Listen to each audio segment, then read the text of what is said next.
Hello and welcome to another episode of the Bridging Chicago podcast. I'm Joe Amari, your host for today's episode. You can find all 5 seasons of the podcast at bridgingchicago.com and follow us on Instagram, Twitter, and LinkedIn, where our handle is at Bridging Chicago. Today, I am joined by Nasucha Mabwa, the president of Restoration by Simons, and Sam Simon, their managing director. Nasucha, Sam, thank you so much for joining me today. You're welcome. Good morning. Thank you for having us. Yeah, thank you for being here. So to start out at Bridging Chicago, we like to highlight leaders in the local community. So could you guys tell me a little bit about your background in Chicago? Sure. So Sam and I met a long time ago working as social workers in Chicago, and we were really focused on helping others in our community. And fast forward, we decided to open a business, and we came across this franchise opportunity with ServiceMaster. And so now it's our 10-year anniversary of having Restoration by Simons in business. Awesome. And how about you, Sam? Well, so Nasucha and I met as social workers in Chicago. And so we already had an affinity for helping people out and for being part of the community and being active in the community. And we saw this, when we bought this franchise, it immediately became something that we needed to marry our social work experience with. Yeah, it's true. We found that we were dealing with people, if not as much, even more than we were as social workers, dealing with people, dealing with loss, dealing with panic and grief, and it was something that we were able to address because we brought those experiences with us. Absolutely. And what kind of social work were you guys involved with? Child Family Services. Yeah, we were child welfare case managers. Yeah. And so we spent a lot of time advocating for families, advocating for people. Spent a lot of time in the court systems. And in all the communities around all the neighborhoods in Chicago and the greater metro area, we traveled to our families to help reunify them, and of course going to juvenile court and associated supportive services for the families. So we really were all over the metro area. And so this, as you said, led to the opportunity to invest in the franchise. What did that opportunity look like when you first came about it? Well, first we were trying to get into different business opportunities because we were very savvy and we were going to open up a restaurant. Then we decided, as we found out about the franchise opportunity, that this would be a way we could kind of build our own business, have our own kind of autonomy and freedom, and be able to grow this in the way we saw fit. So it was really exciting because it was the first time we were, doing something together to go forward into our future. And then, of course, when we started having our children, it was really great because we were able to balance our work-life schedule. So that was really important to us. I had been in commercial real estate development, and I was working, like 60 hours a week plus and traveling. And it's hard when you have a family to do that, constantly traveling all over the country. And Sam was, of course, a videographer working all over the country as well. And so we wanted something local, but that we could also do well and grow, but also grow our family. Absolutely. And so could you tell us a little bit about your business and kind of how you operate? Sure. Well, today we offer commercial and residential restoration services all over the greater Chicagoland area. We focus on fire damage cleanup, water damage cleanup, mold restoration. And then we also have a specialized line of cleaning services, which is very broad. It has to do with carpet cleaning, post-construction cleaning, quarter cleanup, deep cleanings, general cleanings. And that's how we're really able to meet the needs of the customer in the marketplace. And we get these kind of calls weekly. In 2020, we pivoted the business. And when everything got locked down with the beginning of the pandemic in spring of 2020, we started doing COVID disinfection services. And that we did most of all of 2020, really focusing on helping commercial customers, but a lot of residential customers, so they could stay open, so they could be safe, so their employees felt safe. And also families that were hit with COVID pretty hard, we were disinfecting their homes and condos and apartments as well. So that's how we kept the business going the past couple of years. And of course, today we're back to full services as usual.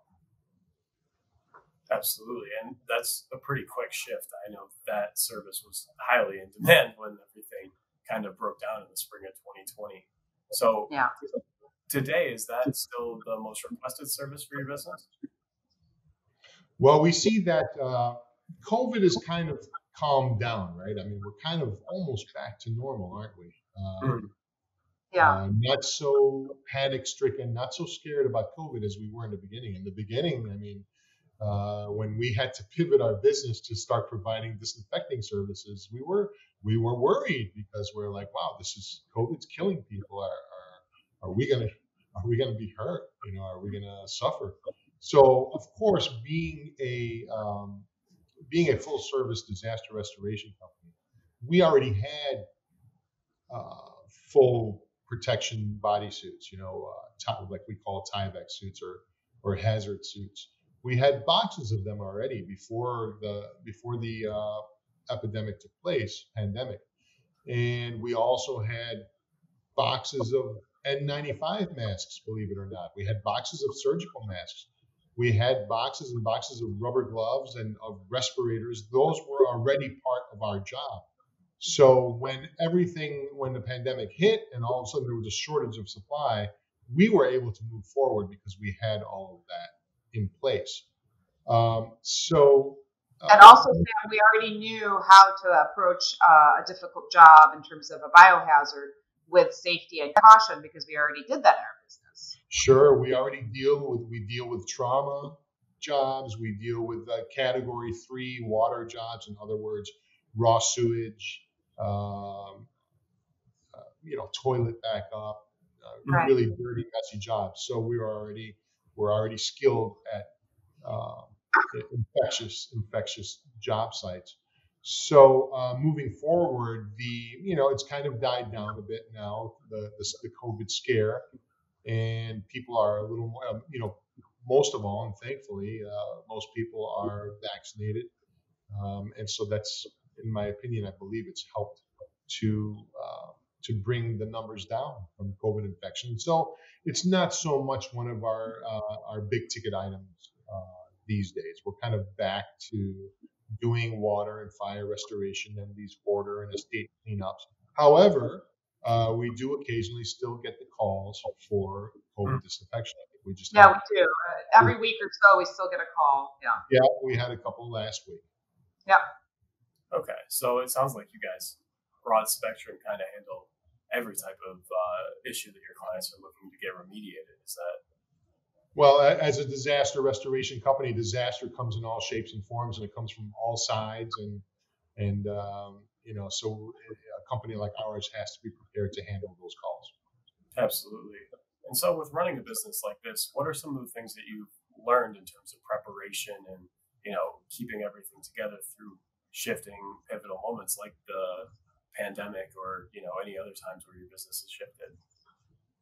Well, I think it's important, for us as a small business, it was great that we were not an enormous outfit. We were small and agile enough where we were able to pivot easily because it just really required a bit of training in-house. Technicians already were mindful and aware of what to do, but just some additional training we did in-house.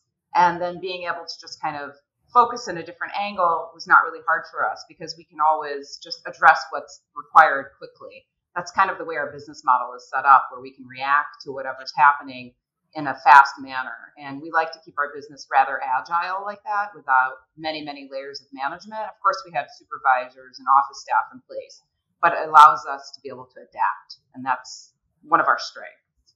Mm-hmm. And one of the things that we improved upon a lot was our communication with our employees, because as the environment and as the atmosphere was changing and as people's opinions were changing and people's fears and panic was in the air, we had to kind of get together as a group almost daily to discuss the changes in attitude, to discuss the fears, to discuss how to handle people's apprehensions, and to make them feel as comfortable as possible. And at the same time, to make sure that our employees felt comfortable. This is true. So that was something that we were thrust into to learn very fast as part of our business model. Yeah, we took it very seriously. We had those daily, huddle meetings like Sam is talking about. And then, none of our technicians were infected with the virus. We were very safe. Everybody was vaccinated, and we were following the proper protocol for PPE wear at the job sites. And that gave us a lot of comfort that we were really doing things correctly the way they're supposed to be done for the safety of our employees, which then, of course, would be the safety of their families and all of our clients, which is what's important to us in our company. Absolutely. And so in the same vein, what have you found is the most rewarding aspect of running your business? Well, for me, we met as social workers. I really like helping people, and I like solving problems that people have and providing creative solutions to make sure that they're back to basic again. So back to pre-loss condition, or solving a difficult hoarder clutter situation when somebody's lived in a place for 40 years and helping that family then prepare the home for sale, or dealing with a very difficult smoke or fire job and getting that family back into their home, or a high rise that has 20 floors of water and helping that property manager give information to all of the unit owners and providing a seamless communicated plan so that there's calm among all that disruption. And that gives me a lot of pride because we do that very well. Absolutely. Absolutely. As part of our, again, going back to our social work days, we had to problem solve fast. We had to think on our feet. We had to multitask. We had to do many things at the same time. And those skill sets we carried with us here. And we do that constantly here. We're constantly thinking on our feet. We're constantly problem solving, whether it's a customer, whether it's an employee, whether it's a location, whether it's there's so many things, and it keeps us busy, and it keeps it very interesting for us too. Because no day is the same here in our no business. days. Even if you have 1 week with the same type of job, like let's say 1 week you have 2 water damages, those water damages are very different.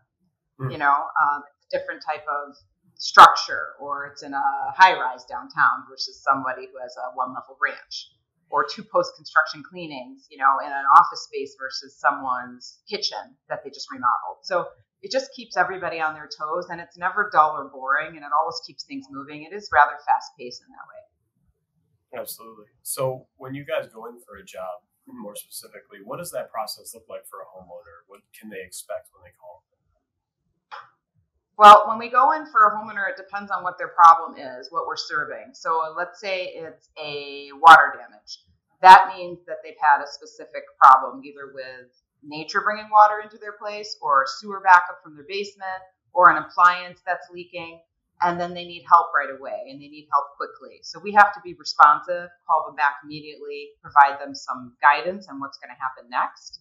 And what we like to do is have the office call right away and walk them through what our services are for restoration, so they're mindful and they know what's going to happen.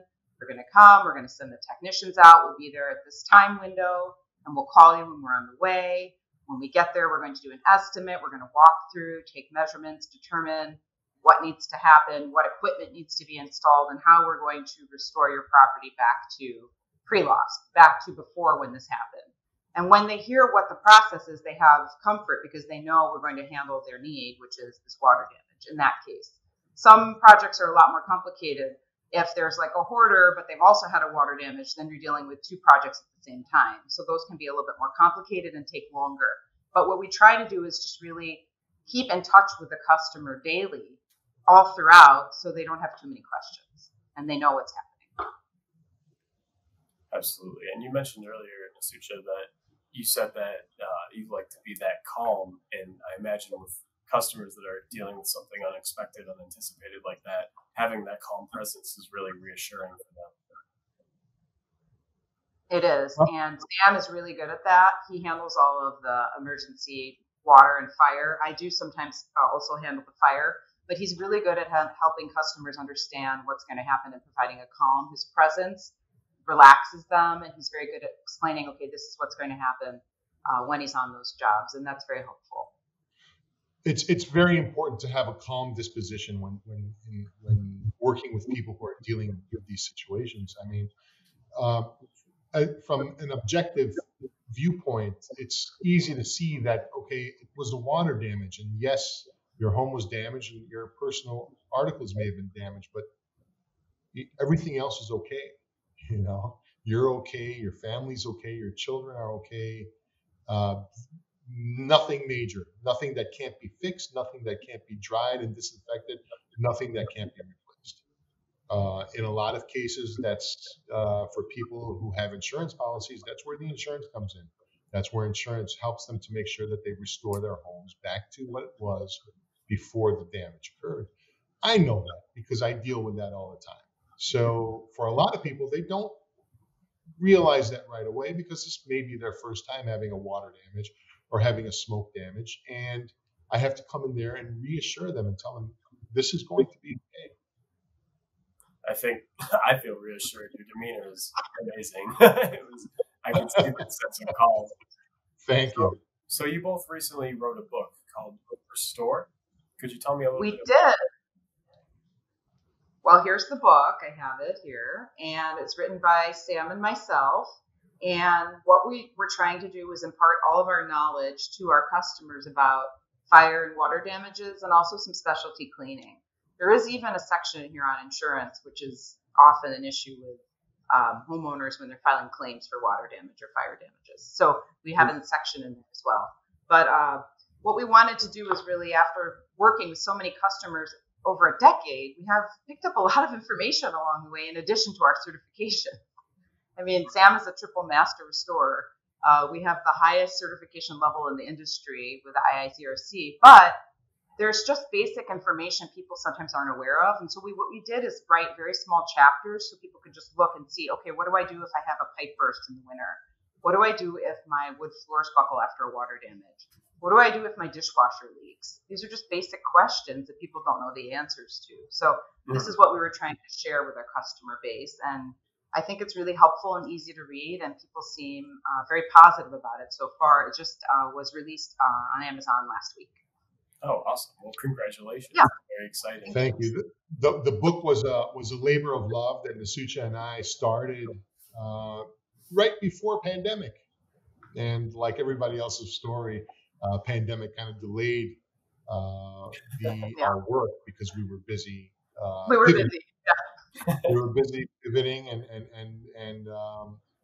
and finally, after things calmed down, we looked at each other and we said, hey, we should probably finish our project and get this out. Yeah. So that all culminated over the past few months. And thankfully, we were able to publish and get the book out onto the market. Yep. And for our listeners, where can they find your book? So right now, the book is available on Amazon, and it's a paperback. And if you just type in the word restore or restore fire and water, it comes up right away at the top there. And in about a month or two, we will have an ebook as well for readers to purchase if they don't want the paperback. Okay. And so now that you've completed the book, do you have any new projects that you're embarking on? I'll let Sam talk about that. Well, so even before the book published, we were already working on the second companion book to this one. Oh, okay. This book deals with residential homeowners and the accidents that happen in people's homes. This second companion book is going to deal with commercial properties. It's going to be geared more toward property managers, facility managers. That's coming out in the beginning of 2023. We're working on that, and we are working on a couple other literary projects as well. Yeah, it's important to note the difference because when you are a restoration company servicing residential homeowners, it's a very different kind of approach to water, fire, and cleaning, specialty cleaning. But when you're dealing with a high-rise or distribution center or supermarket and property managers and facility engineers, they need very different sets of information to guide them through the water damage or fire damage process. Mm-hmm. So that's why we felt like two different editions would be required. So the first one is focused to the homeowner or even a renter, honestly. It's really at that perspective. And then the second one will be towards the commercial audience to help like Sam said, property managers and facility engineers. Hmm. So it sounds like, this goes back to when you talked about giving back. It sounds like you're taking this information and creating a very useful tool for people to kind of have as a resource for, okay, I have this issue. What can I do? And they'll be able to quickly look up and see, okay, here's a solution that I can effectuate right away. What are the steps to take? It sounds like that'd be a great guide for everyone. Yeah, it Absolutely. Absolutely. We find in our interactions with our customers, we find that a lot of times they've spoken to other restoration companies and they're getting different information from a different restoration company. And we feel that it's important to put the information out there to help arm the customer and the consumer with enough information to make a sound decision as to whether or not they want to tackle the cleaning of their homes or whatever issue has come up, whether they want to tackle it or whether they want a professional to come and do it instead. And in that vein, it's also important to know what professional you need and who exactly you want. In our market right now, I mean, there are so many restoration companies out there, and many of them are good, but some of them are not. And it's important to know the difference. Absolutely. Yeah. Like in the book here on page 15, there's a DIY about sewer backups, and it says, "Can I handle cleaning the sewer backup myself?" And then we write here, "It is not advised to clean sewage backups yourself. Water contaminated sewage usually contains a variety of bacteria, viruses, and germs that are harmful to your health. You can get sick if you use items that have been in contact with the sewage without disinfecting them properly first." So what we're trying to do is impart our knowledge. It's not like people can't do any of these things by themselves, but there are health risks, and we explain what those are. I mean, there's a big DIY market out there, and some of these things can be done by themselves. But we have written this in a way where people can know the pros and cons so they can make a better informed decision as a consumer in the marketplace. Absolutely. And to your point, some people might not have the understanding of what is something that, okay, I can take care of this versus, oh, this is something that I should have someone come in and look at, because like you said, with a sewer backup, we could be going down there trying to fix it ourselves, and all of a sudden me or my family would get sick. So I think that's probably... Yeah, I worked with a man before I started working with Sam, and he had a sewer damage in Winnetka on the North Shore. And we had a very big rain, and he had several inches of water in his basement. They had a lot of family things down there that he wanted to get out. He didn't call a company right away. He figured the water would go down. He could just deal with it himself. Very big home. He ended up touching some stuff that got affected by the sewage backup, and he touched his eyes, and he had severe eye infection for 1 month and had to go to an optometrist, and then he had secondary eye damage, and it got really bad. He's fine now. He has perfect vision. But what I'm saying is sometimes people need to know what the facts are so they can make the right decision. He probably should have called a restoration company first, hopefully us, before doing what he did in the basement to dispose of the items without wearing gloves and then touching his eyes. So that's a good example. Right. And having that guide will only serve to help people in the future to maybe have that information accessible rather than taking a stab at it first. Right.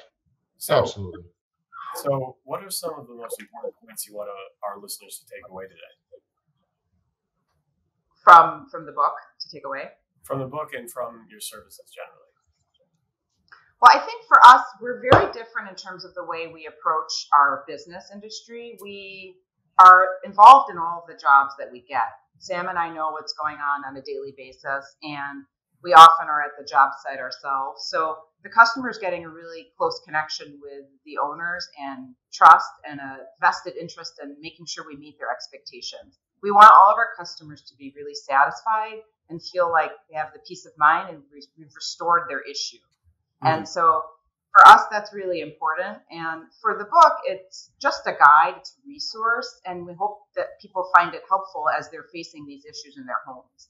But the reason that our company is a little different is because we really do genuinely care. We don't subcontract everything out. We handle everything in-house ourselves, and we're very connected to our employees, and we work as a team, and we have daily meetings, and we're very strong on communication. And again, we want everyone to be really satisfied.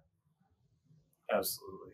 Well, As a disaster restoration company, we find that there are a lot of companies out there. If, for instance, if you had a small water damage in your kitchen and just a small area was affected, there are restoration companies out there that'll come and tear apart your entire kitchen and perhaps displace you and your family.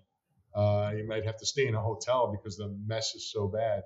And many times it's not necessary. Sometimes all that needs to happen is the area that was affected needs to be treated and dried and disinfected with minimal invasiveness, and people can get on with their lives.